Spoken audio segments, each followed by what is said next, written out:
I never imagined I would write this. I've always been a man of science, someone who believed only in what could be measured, calculated, and reproduced in the laboratory. If someone had told me something like this a few months ago, I would have laughed, shook my head, and moved on. But everything changed on February 12th, 2025. That was when I died.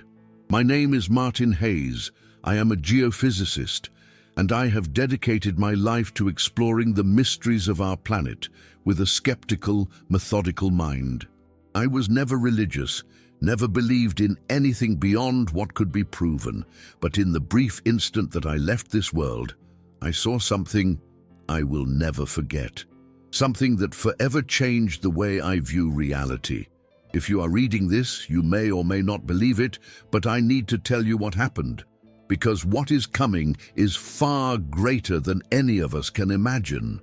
It was supposed to be just another scientific expedition, a meticulous study of electromagnetic anomalies in Antarctica, phenomena that seemed to defy everything we knew, nothing more than numbers, graphs, and waves that somehow eluded our understanding.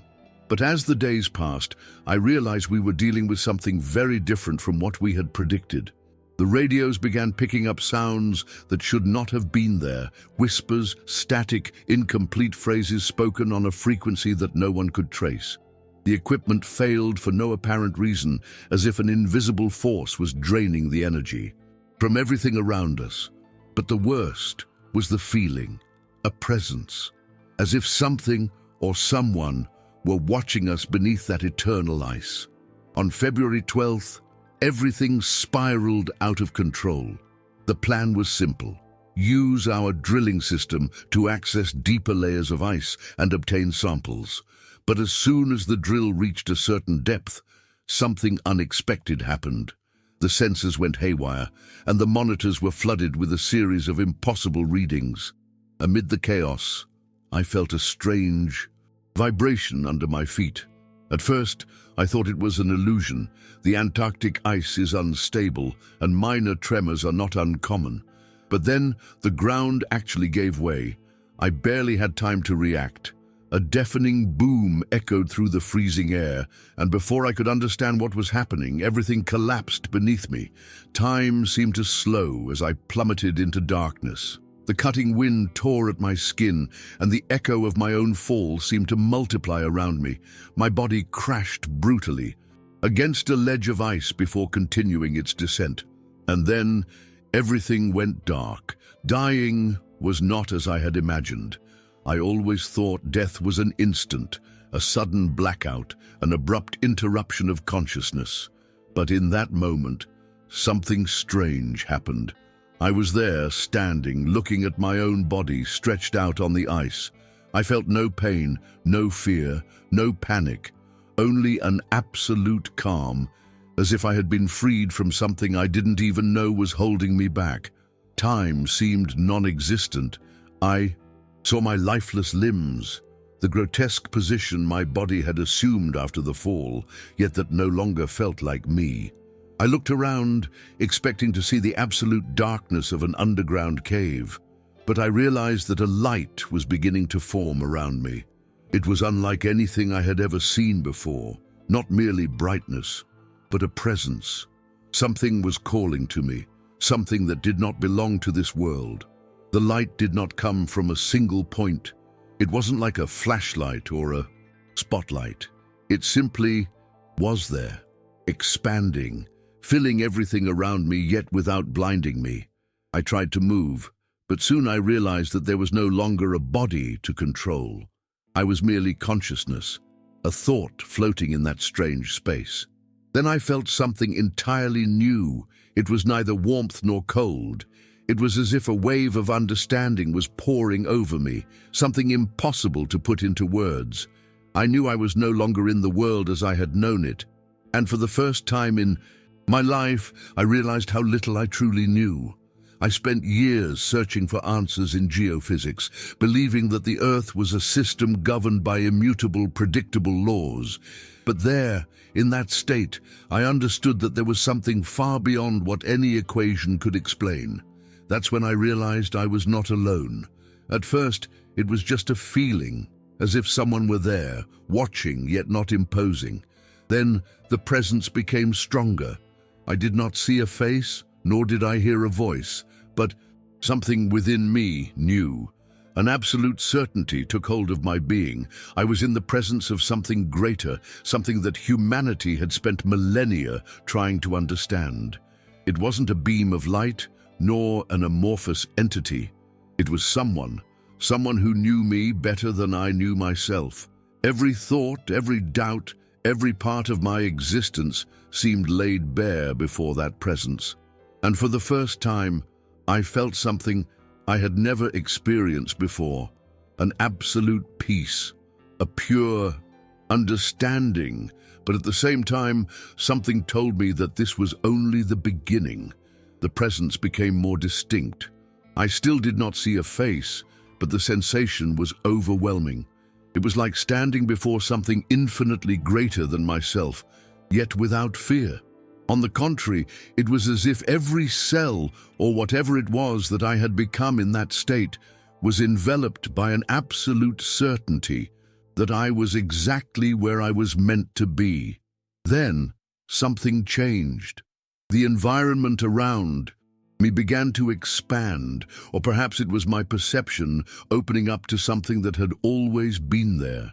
The light pulsed softly, and it was at that moment that I understood. I was not just witnessing this presence.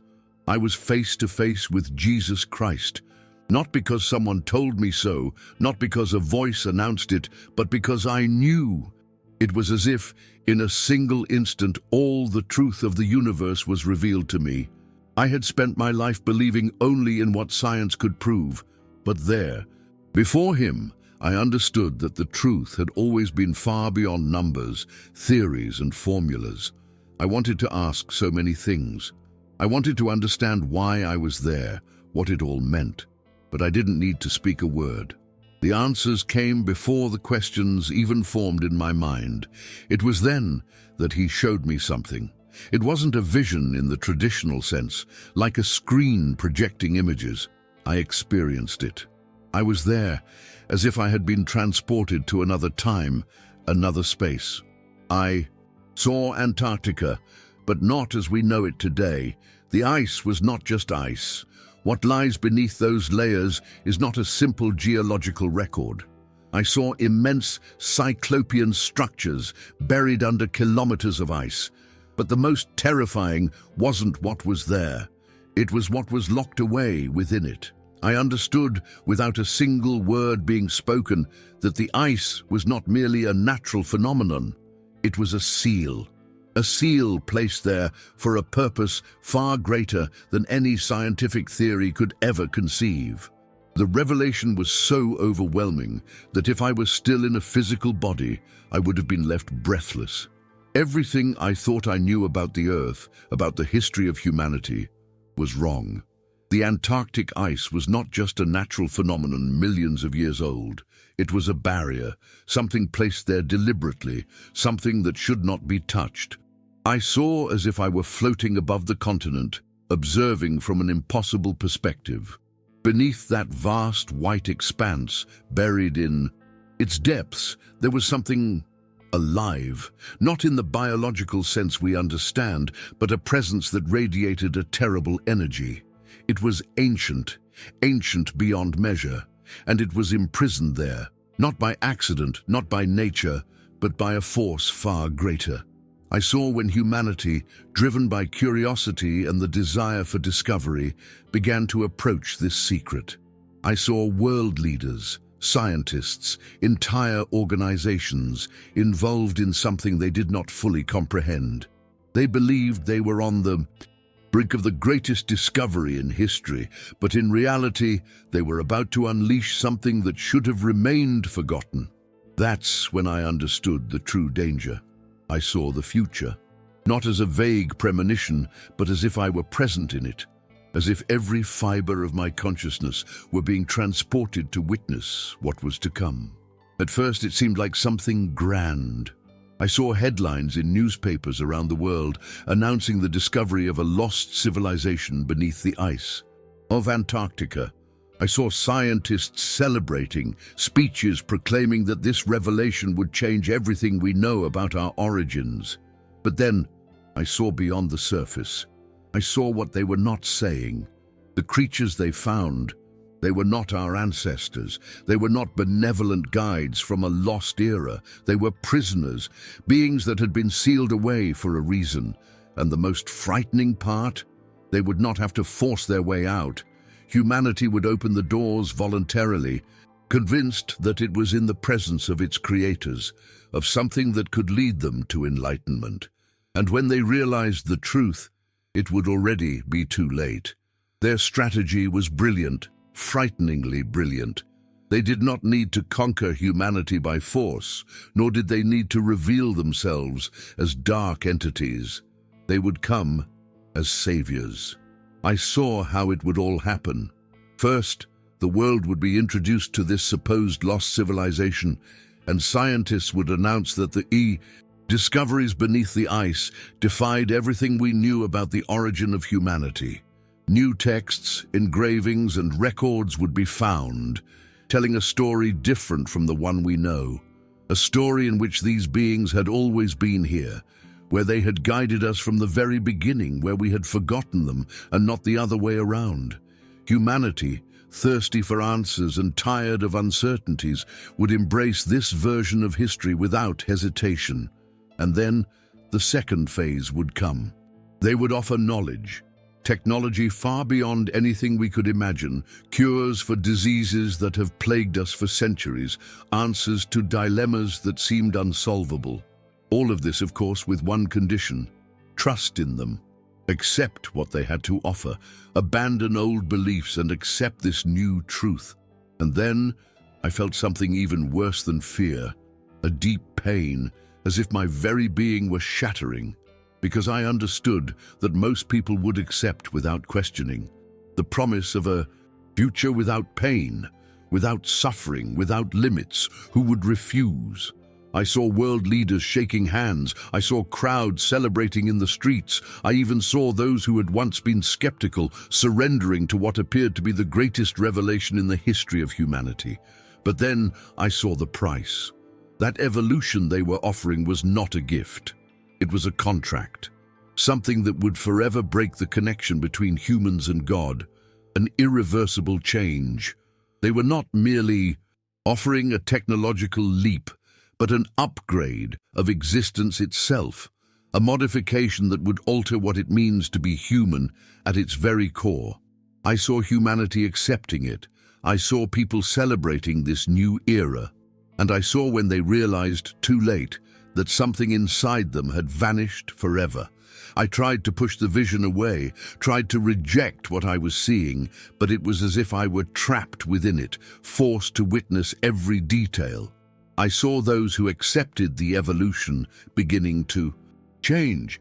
At first, it was imperceptible, a slight increase in physical resilience, mental clarity, an amplified sense of connection with technology. But then, something deeper began to happen. Their emotions became muted, as if they were present, but no longer truly themselves. Something inside them had been replaced. Humanity had not been improved. It had been corrupted. They no longer found meaning in faith, in true love, in the compassion that once made them human. I saw children looking at their parents without recognizing any bond. I saw families disintegrating, and I saw those who resisted being treated as primitive, outdated, as if they were denying progress. But the worst was yet to come. When I realized that the ultimate purpose was never simply to transform humanity, it was to replace it. Those who accepted the gift changed more and more until they were no longer like us. And then I realized the darkest part of it all. They were no longer capable of turning to God. Something within them had been switched off, an invisible bond that had always been present in every human being, even in those who did not believe. They had been torn from creation, disconnected from something they could never see, but which had always been there. Humanity was being seduced into accepting its own damnation without even realizing it.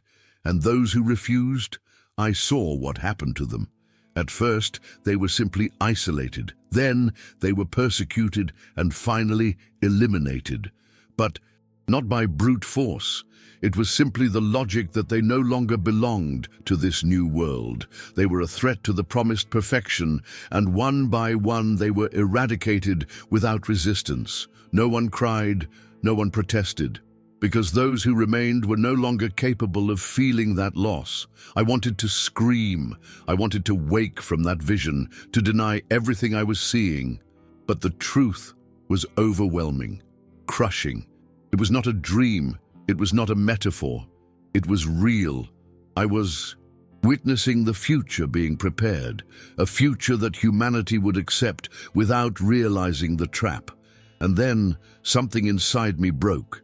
That world was no longer the earth I knew. There was no longer room for choices, for free will. Humanity had willingly surrendered, convinced that it was ascending to something greater, when in reality it was being degraded to something lesser. Something soulless, disconnected from its creator.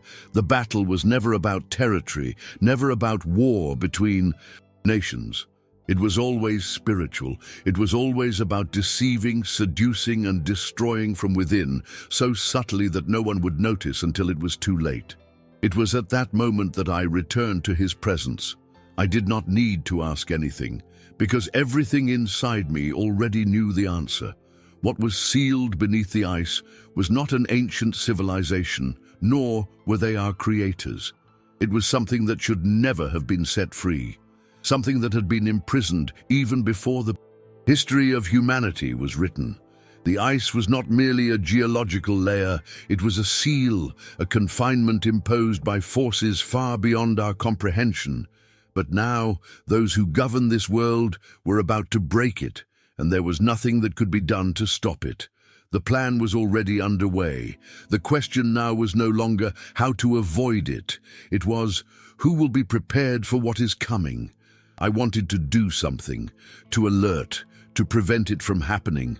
But at the same time, I felt the crushing weight of the truth. There was no way to change the course of events. The seal would be broken, the imprisoned entities would be freed, and the world would welcome them with open arms, convinced that it was in the presence of its benefactors. The only thing left was to warn those who were still capable of seeing, those who would not be seduced by the promise of a new dawn. It was then that I realized my journey there was coming to an end. The light around me began to change, and his presence remained steady, but I knew I was being sent back. I did not want to go. I did not want to return. Everything I had experienced on Earth seemed small, fragile, irrelevant in the face of what I had just witnessed. But then one last truth was imprinted on my consciousness. I had a role to fulfill, and so I awoke. After 12 minutes without vital signs, without a pulse, without breathing, my body came back to life. I felt the air invade my lungs like an explosion, a sharp pain coursing through every muscle, as if my very existence were being forcefully restarted. The screams of the team echoed around me. Doctors and scientists were in shock. Some were paralyzed. Others were trying to understand how it was possible that I was there, alive, after having fallen so far and having been dead long enough to be considered officially dead. But none of that mattered. I did not care about the pain, the questions, or the astonishment in their eyes, because in that moment I knew that nothing would ever be the same again. What happened afterward is a blur. The team dragged me back to the base, and the doctors subjected me to a battery of tests. They talked to me, asked questions, tried to understand how someone who had been dead for 12 minutes could simply come back without any apparent damage, but I barely heard them. My body was there, but my mind was still trapped in what I had seen. The only thing that mattered to me now was finding a way to warn people. But how? Who? Would believe me? I was a respected scientist, a man of logic, someone who had never spoken of spirituality, prophecies, or God. If I began to say that I died, saw Jesus Christ, and witnessed what is about to happen, I would be immediately discredited. And that is exactly what happened. In the following weeks I tried, first with my team, then with colleagues from other institutions. I tried to explain what I saw, to show that something far greater was happening behind the scenes of this expedition. But no one would listen. My colleagues looked at me with pity, as if I had gone mad after the trauma of the fall. The higher-ups, however, did not show skepticism, they showed fear. In less than a month, I was removed from all projects. My presence on the team was dissolved without explanation, my access to documents was blocked, and any mention of the incident was removed from official records. They knew. Not everyone, but some knew exactly what they were doing there. They just did not want the world to know. That's when I realized I was dealing with something far bigger than a simple scientific expedition. There were forces at work to keep this truth hidden. I saw it in the eyes of those in command, in the silent looks they gave me when they thought I wasn't paying attention. My name was erased from the final mission reports. My research was attributed to other scientists, and any questioning about what we found during that drilling was summarily ignored. But what haunted me the most was realizing that this did not surprise me. Because after what I saw, it became clear that the lie had always been the most powerful weapon. The truth would not only be hidden, it would be replaced. And that is exactly what began to happen. News started to emerge, small notes in scientific journals and specialized forums mentioning anomalous structures discovered beneath the ice of Antarctica.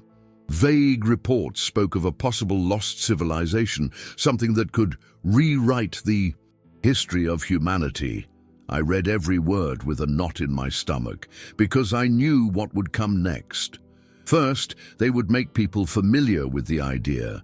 Then, when the time was right, they would present the findings to the public as an unquestionable truth.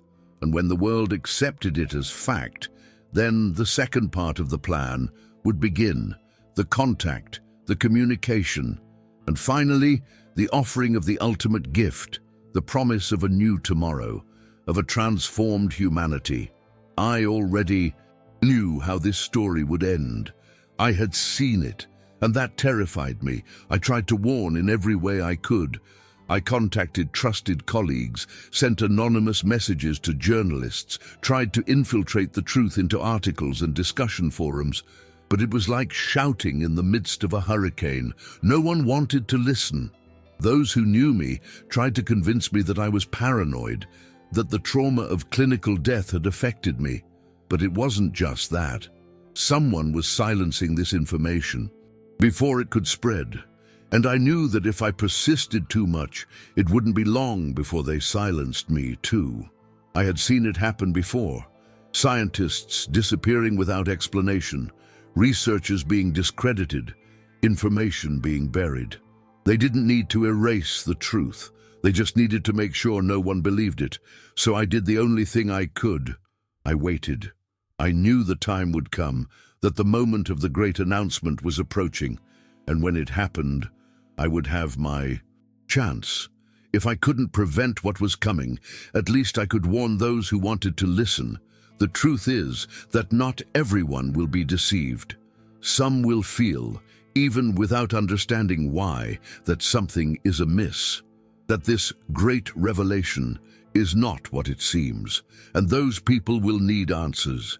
They will need to know what is really happening before it's too late, and that is why I am writing this now, because time is running out. And when they finally announce to the world what they found beneath the ice, remember what I said, and now here I am, a man who came back from the dead trying to warn a world that does not want to listen. I know many will read this and laugh, calling me a lunatic, just another conspiracy theorist lost on the internet. But I don't care. The truth does not need anyone's belief to remain true. And those who have eyes to see, those who feel deep in their soul that something is wrong with it all, will know that I am not lying. What I saw was not a symbolic vision, not a spiritual metaphor. It was a warning. They are about to open something that should remain sealed forever. And when they do, it will be too late to close the doors again. Humanity will be led to believe that it is in the presence of its benefactors, when in reality it will be embracing its own damnation. I wonder every day what more I can do. How can I convince someone before the theater begins, before the spectacle of lies is shown to the world? I am not religious. I never have been. But after what I saw, I understood that the battle was never physical. It was never about countries, politics, or economic power. It was spiritual from the start. And now, those who govern behind the scenes are about to take the final step. I know I cannot stop it, but if at least one person reads this and understands, if at least one person can see the truth before it's too late, then perhaps my return was not in vain. Perhaps in some way, there is still hope. I know that soon. The announcement will be made. First, it will come subtly, like an archaeological discovery, a revelation that challenges everything we believe we know about our past. Then, scientists will present evidence, documents, records that confirm the existence of a hidden civilization beneath the ice. Everything will seem legitimate, convincing, based on data. But that will only be the beginning. The most dangerous part will come later, when these entities are finally presented to the world. And that is when the illusion will be complete. Because they will not come with threats, they will not impose themselves with violence, they will come as saviors, offering knowledge, technological advances, solutions to all the problems that plague humanity. And then, people will willingly surrender. They will believe that they are being elevated to a new level, that they are in the presence of their creators, when in fact, they will be giving up something that can never be recovered. And me, what can I do against something so vast? I know I am being watched. I know there are eyes fixed on what I am saying. I know that at some point they will try to silence me, but I no longer care. Because the only thing that really matters now is to warn those who still have ears to listen. If you have read this far, if something inside you feels that there is truth in these words, then be prepared. Do not blindly accept what will be presented to you. Do not be seduced by promises. Remember that the most effective lie is not the one that forces, but the one that convinces. The seal is about to be broken, and when that happens, the choice will not be imposed. It will be offered, but accepting that gift will be the same as signing your own damnation. The question that has haunted me since I returned is, how many will realize it before it's too late? How many will feel that shiver down their spine when they hear the announcement? How many will notice that something is amiss when world leaders, scientists, and even some religious figures begin to promote this revelation as the greatest breakthrough in the history of humanity? I saw the future.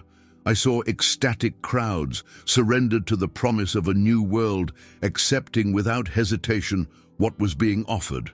And I saw what happened to those who resisted. First, they were ridiculed, then isolated, and finally forgotten, as if they had never existed. That is the tactic.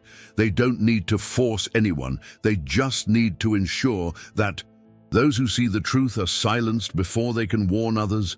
But there is something they cannot predict. The human spirit has not been completely extinguished. I know there are people who, when that moment comes, will feel that something is not right. They won't be able to explain exactly why, they won't have any proof, but something inside them will scream that this is not as it seems. And to those people I say, listen to that voice. Do not ignore it. Do not let the crowd dictate your perception, because this will be the last true choice humanity will have, the final moment when it will still be possible to say no, and after that, there will be no turning back. Since I returned, I have spent sleepless nights trying to find a way to prove what I saw. But how do you prove something that is beyond the reach of human eyes? How do you convince a world that only believes in what it can touch? The answer came to me in a simple, brutal way. There is no way.